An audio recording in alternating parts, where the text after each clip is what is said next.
Hi, friends. Here is bringing to you another story that happened on my series, Right on the Wings. Now, this story happened decades ago, but it's a story that I remember and I understand what it means when people say there's dignity in labor. And so, this story hinges on dignity of labor and dignity in labor. That time we were living in UNN, that's University of Nigeria, Nsukka. And I was running a program at Enugu. So I moved from Nsukka on that Sunday evening to be able to meet up with my first in the morning lecture. I hit the road, got to Onyama Mine by the express, very busy road, and the road wasn't good and friendly. So when I was coming down, very steep somehow, I noticed that a car was speeding towards me. So I tried to swerve by the side of the road. So I would leave him to pass. It doesn't hit me headlong. So when I parked, I was about coming out and I noticed that I was hearing a noise.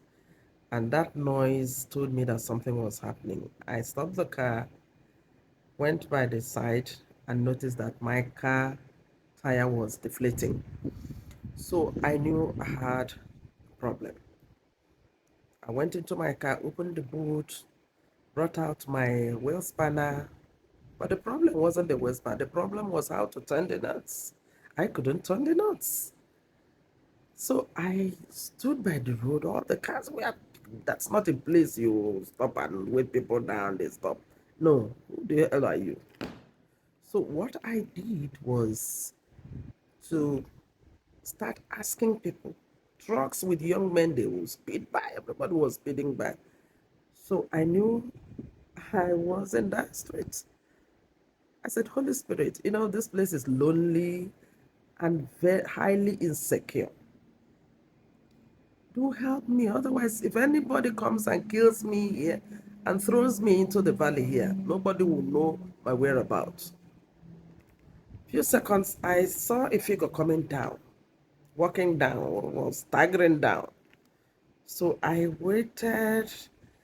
When that figure came closer, I noticed that that person wasn't very normal. So, but I had no choice. I had to ask him when he came close. I greeted him, "Good evening." He said, "Good evening, madam." I said, "Nah, can you help me? I have a problem." He said, "What's the problem?" I said, "The problem is that my tire has deflated." Now, tire am dalafo. I said, "Oh, tire got dalafo." Looked at me, disdainfully. Change the tire, no, dalafo. I changed my mood. I said, "That was why when I saw you coming down and I knew you are a man, I said, hey, how lucky I am. And that's why I waited until you came close. Please help me. I'm not strong." When we have men around us, we don't even, I was just telling all manner of things so that because I knew he was mentally deranged.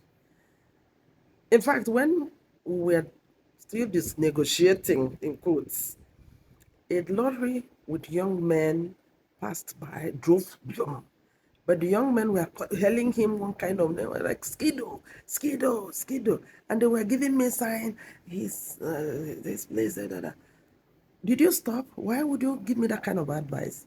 So I minded my business of calming him down and asking him to help me in very calm, very understanding language. Well, he shrugged. I said, "Okay, where is your spanner? Where's spanner?" I gave him the waist spanner. He turned the first way, knot. The second one couldn't. He turned the third. It worked. He said, "Do you have hydraulic?" Hey. At that moment, I think I forgot what hydraulic meant. So, well, it came back. I now said, yes, it's there. So I opened the bonnet, called on him, please help me to open it. He went over, opened the bonnet, went to where the hydraulic was. I don't even know because the man's hands, he did a lot that, even kept the hydraulic dirtier, very dirtier. And it was, came out, dropped it. And I forgot to tell you that before he even started, he carefully and calmly removed his very old canvas, cream in color, marked Nike or whatever, in purple. He carefully removed it, placed it on a stone by the car so that it doesn't get dirtied. Mark you, that canvas had seen many years, and I am sure he may have picked it from a dustbin. But he respectfully, as a property, mark you, kept it on a stone before he started doing something else. So when he now eventually turned it, the tire of course, he dropped the hydraulic on the tire and the knot on the knot, and the knot became loose. He changed it. He removed it and changed the tire. Hey, I clapped. I said, hey, that's why, we are women. We can never be men. Hey, thank God we have men around us. He looked up at me as if to say, you woman, and continued doing what he was doing. When he finished, I thanked him profusely and then went into my car, brought out my bag. You know, do you know that I went to bring out my bag and my phone started ringing? That man I wouldn't have known, but when God is with you, a lot of evil don't happen to you. Would have flung me towards this, but he just allowed me. I didn't even touch the phone. But I said, if you devil if you want to expose me to being killed, I won't allow you. So I now took good money I could give him. I knew would make him happy, and uh, gave him the money. He looked at it. Hey, he smiled and looked at me, looked at the sky and said, thank you, madam.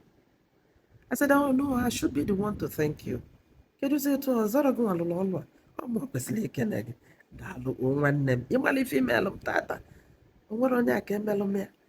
Nwere na mgbe ị na-asị m na m aka eje na nke vulcanizer. Na-asị gị kedu m ga-ebuzita ya m n'isi wee je. Ma mgbe adị m nọọ hopeless. Daalụ o nwanne m. I said, so now that I have finished working on this tire, you will drive away. I said, yes. That question unsettled me. I said, yes, I will drive away. He looked at his money, counted it, just gave it some knock, and then folded it and put it proudly in his pocket. And then asked me, Madam, can I follow you to that bridge? Actually, I was supposed to follow that bridge. But because he mentioned it, I said, no, I'm going straight. The road straight was really bad. So, but I had to save myself because I wouldn't know what he had in mind. Well, if it is a sin, I committed it. I'm sorry. So that's how we now parted. He was happy. He made his money out of his labor, hard-earned labor. I am sure the way he did it, that man must have been either a mechanic or a vulcanizer. So expertly so. And I was so happy that I gave him the environment to prove his mettle once again. And both of us parted ways. So I want to tell us that in any situation, you find somebody you can give that environment. You can put smile, you can make that person have a sense of living once again. Please, my friends, don't hesitate a moment. He was an angel that God used to save me, and I haven't forgotten. It could happen to anyone. I want to thank you for listening to the story. That means so much to me. Always remember, there is dignity in level, and there is dignity of level. Thank you, friends.